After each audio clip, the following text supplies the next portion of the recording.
Hey everyone, and welcome to D&D Horror Stories with D&D Doge.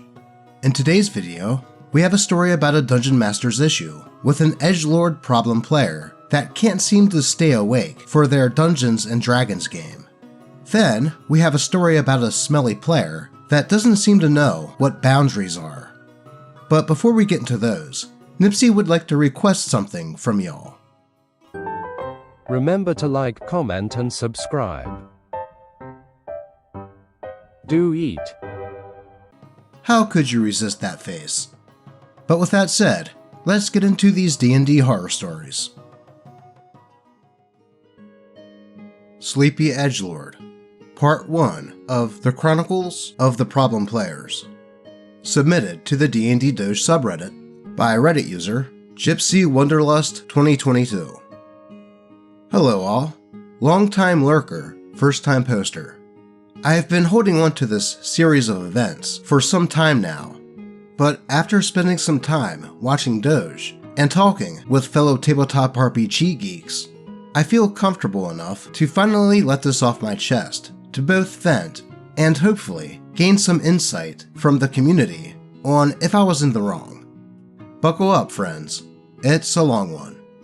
If you guys want more, I'll post additional parts describing the ensuing chaos. But this is the first part in a 3-part story, covering 3 different problem players. This post is about our beloved Edgelord Warlock.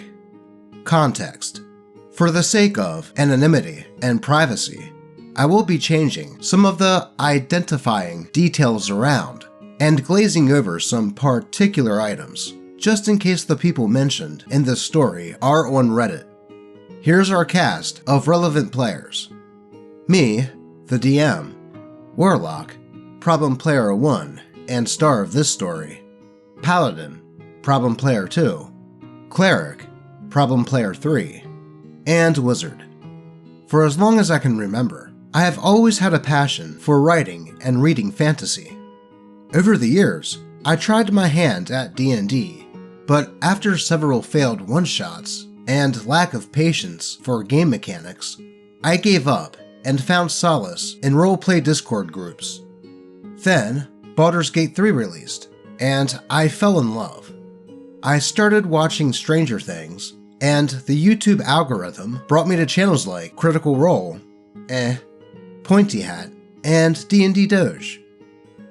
Well, at least it sounds like the algorithm is showing me a little bit of favor, but it could be better. So remember to drop a like. But I digress. Let's get back to the story.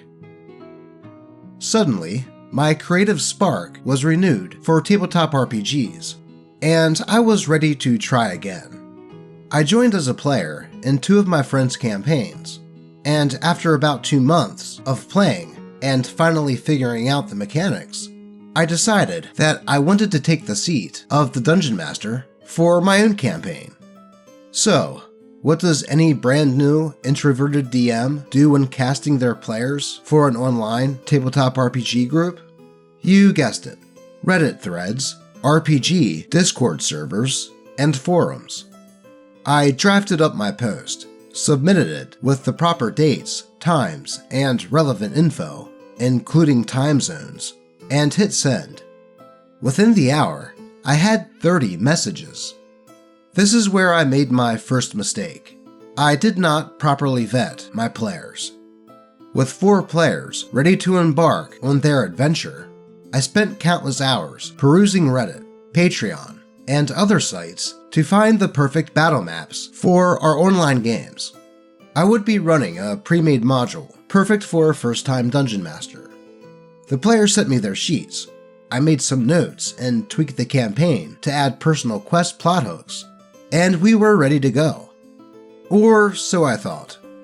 An hour before session, Warlock messages the group and says that they cannot make it to our first session together. Everyone else was ready, and we rescheduled once already, so I said we would rope Warlock in through the next session. Remain flexible, you know? I kicked off our session 0 with some base rules, plot info, and a disclaimer that I'm still new to tabletop RPGs and D&D. I may get some things wrong, so please be patient with me and give me pointers on where I can improve. With the blurb out of the way, we jump into our icebreaker to get the players comfortable with their characters and each other. It went well, all things considered, and we ended the session where the module was set to start. Perfect for Warlock's fashionable late entrance. Edgelord Warlock. The following week, Warlock joins us, and we kick off the campaign with rolling for initiative. During the battle, Warlock joins and gets downed, and after the fight is over, the party heals him and thanks him for his help. Though, what does Warlock say? "Why didn't you let me die?" There was silence. The party members try to explain that they were helping him, and he says, "I want to die." Yep, OP wasn't lying when they said that Warlock was an edgelord. This one being of the lack of self-preservation variety. I'm stunned. The players are starting to get impatient with this dark, emo, edgelord behavior, and I quickly try to steer the session back on track.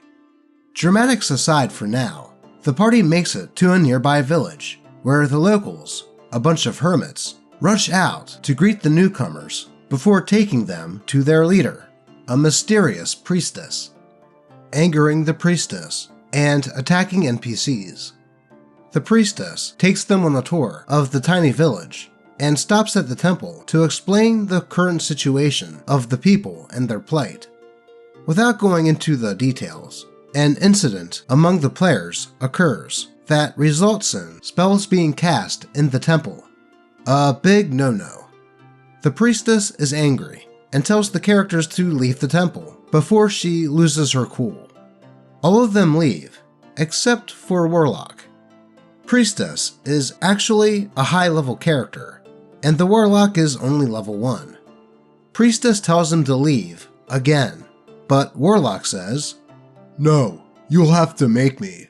I want to die." I finally tell Warlock that this is not a fight he can win, and ask if he's sure. Luckily, he heeds my warning and leaves. As the session begins wrapping up, Warlock has gone quiet while the rest of us roleplay. However, since this is an online tabletop RPG, I can hear the dice rolling.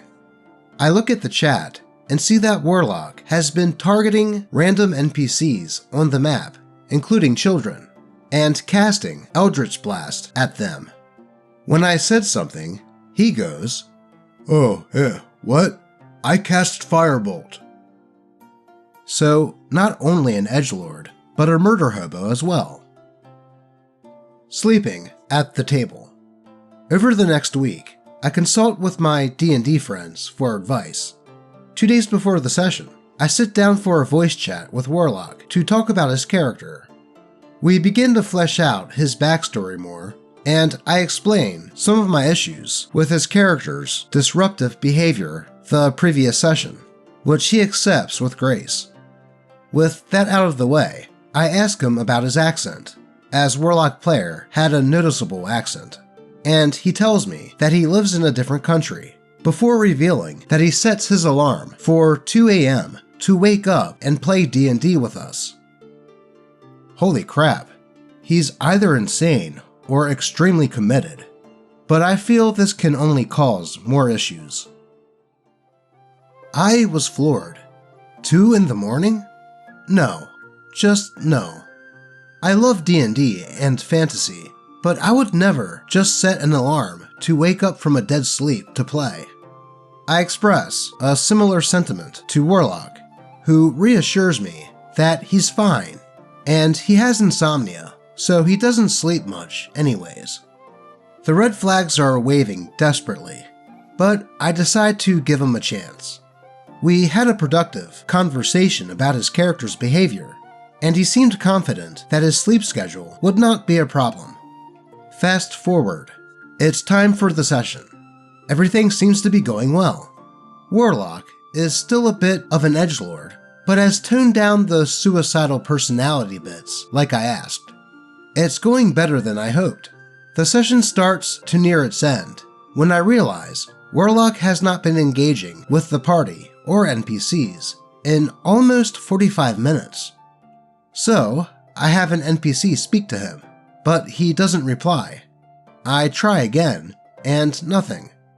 At this point, the players start calling his name, and Warlock makes this lethargic, grumbling gasp, saying, What? What's happening? I cast Firebolt. And there it is. I don't think I could have deadpanned any harder. We fill him in, and things seem to return to normal. 5 minutes later, one of the player characters asks Warlock a question. No response. We manage to call for him again, and he grunts, voice thick with sleep, as he mumbles, I fell asleep again. Sure. This happens a total of 3 times. Then, I hear the sound of dice rolling once more, and a message on my screen pops up to have an NPC make a Constitution saving throw. Warlock was attacking my NPCs again. No combat, no mention, no situation befitting this behavior. Just spamming spells and attacks. I am fuming at this point. Unlike many first-time DMs, I am not afraid to express my thoughts when I am upset, and this isn't a good thing. I can be really nasty and mean. I could feel myself getting ready to unload on Warlock, so I quickly ended the session so that I would not verbally eviscerate him or anyone else caught in the crossfire. Farewell, Warlock. I took some time to cool my head. I did not want to say anything out of anger, malice, or spite. Many of you might be wondering why I got so heated. Well, here's the thing. I'm aware that there is a more affordable way to host online tabletop RPGs. I found myself into a little bit of extra money and decided to invest that into my newfound passion for D&D. I spent countless hours not only working on the campaign, characters, and plot hooks, but I spent so much of my time listening to YouTube videos at work, in the car, even in the shower, on how to best run this module and understand the rules. I paid money to host my D&D world online, paid for Patreon subscriptions to get better battle maps, spent many long nights editing and tweaking maps, tokens, NPC sheets, etc. All in all, I invested my priceless time and an undisclosed amount of money to make this an immersive experience for my players to enjoy. I put a lot of time, work, and money into building this campaign so everyone could have a great immersive experience, and falling asleep at the table was very insulting. After consulting with my expert D&D friends and talking with the other disgruntled players about Warlock, I managed to get him on a voice call to break the news to him. I explained how I was offended at the lack of interest and respect for the campaign that I've been working on. Me and the others repeating ourselves multiple times because he had fallen asleep. I pointed out that in the last 2 sessions, he randomly rolled to attack NPCs when it did not fit the situation. But I also sympathized with him about the session time and waking up at an ungodly hour to play. I asked him what his thoughts were before I gave him mine. Well, I guess I could wake up before the session and chug a few energy drinks, Warlock offered. No. I was sound in my answer. You are supposed to be sleeping. Doing that is bad for your health in ways I cannot begin to explain. Sacrificing your health to play D&D is ridiculous. After a few minutes of him trying to come up with solutions, I sighed and told him, I appreciate that you were able to make the changes to Warlock's suicidal personality when I asked you to, and I was extremely happy to see that development. That's why I know you're a great player. You were able to take criticism and suggestions and make changes, and that is invaluable in a player. But there is a problem here that we can't fix, and that's the time zone difference.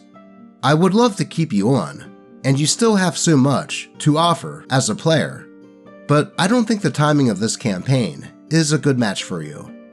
Thus, that was the end of Warlock, whose character fell into a deep, abyssal plot hole. Warlock and I parted ways, like adults. No bad blood or rage between us. We handled things like the mature adults we were. After he left, the campaign continued on much more smoothly-ish. As you recall, he was only one of 3 problem players. If this story interested you, I have 2 more horror stories lined up to share with you all. And Doge, if you are reading this, please send some Alice content my way to buff my mental fortitude. Yeah, waking up in the middle of the night just to play D&D is a bit much. Now, it would be different if the Warlock player was a night owl and was normally awake during the hours that the D&D game took place in. But waking up and then falling asleep at the table was bound to happen. And like OP said, as a DM, that would be extremely frustrating to deal with. At least it seemed like Warlock was open to criticism when OP talked to him about how he was playing his character, and even made some changes. Though he eventually started to just attack random NPCs again. Maybe that was his way of trying to stay awake during the game, by keeping his mind busy with rolling for attacks and such. Though between that and him falling asleep at the table, I can see why OP just decided to drop him as a player. And I have to give OP props for how they approached that, as they were polite in the way they let him go, so that there wouldn't be any animosity between them. So yeah, I don't think OP was in the wrong at all for how they handled the situation. And as far as the other stories that OP has up their sleeves, I would say go ahead and post them to the D&D Doge subreddit, and I'll give them a read. And as far as Alice is considered, here you go.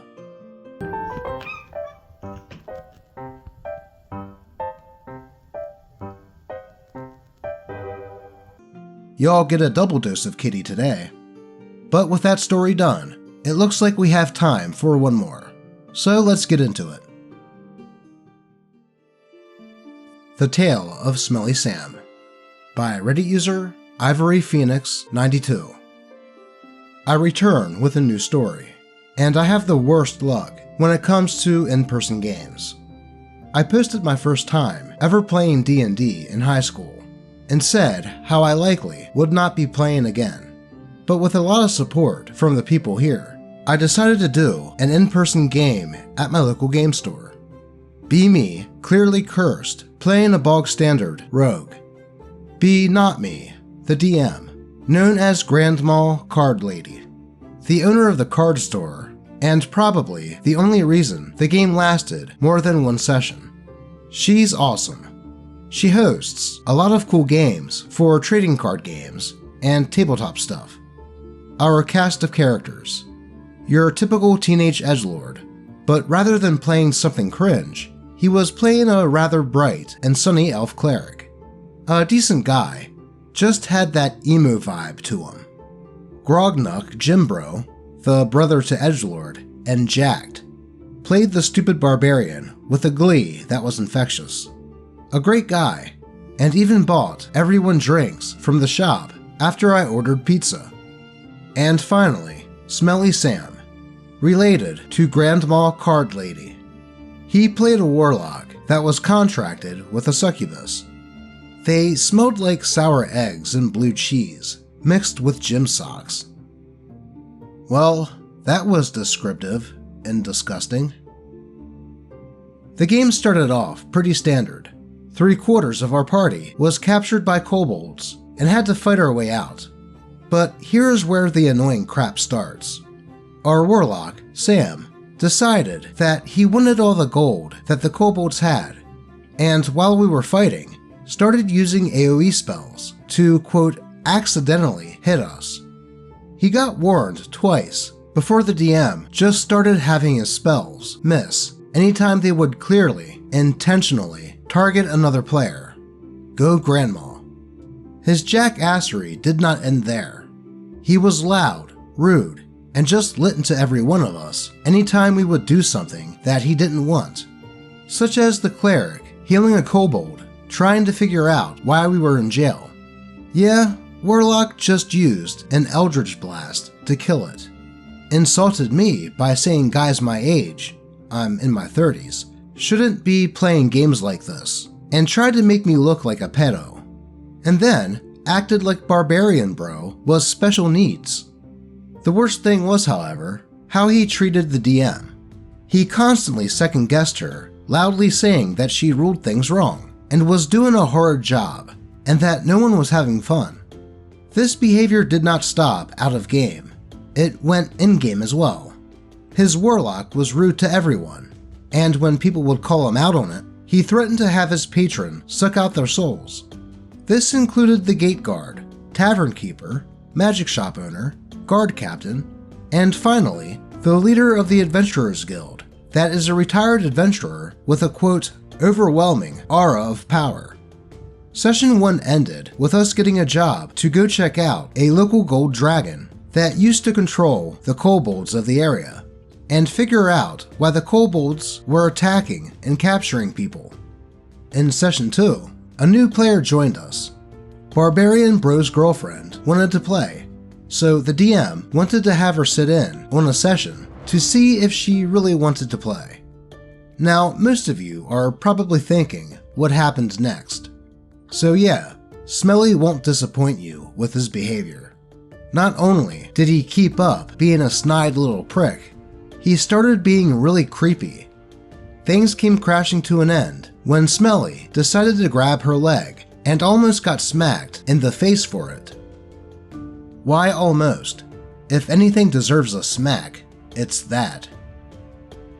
And I am not as strong as I used to be, and I can tell you for a fact, if Barbarian Bro's girlfriend hadn't been trying to calm him down while I was trying to hold him back, Smelly Sam would be 6 feet under right about now. But the most cathartic bit was watching Grandma Card Lady scream at Sam for about 20 minutes in the middle of the store full of people. So we might be starting a new game in the new year with the same DM. So let's hope that we have a better game next year. Well, that is one way to end a campaign. Not only does it sound like this Sam dude needs to learn what a shower and deodorant is, but also apparently needs to learn that just touching random women has a high probability of getting your butt kicked. Thankfully, they are all going to try to play again soon. And when looking in the comments, OP did state that the shop owner will not be allowing Smelly Sam into the store ever again. I could only imagine the embarrassment that she must have felt with her being related to that creep. But that is all I have for you today. As always, I appreciate all of you, and may your games remain horror story free. Until next time.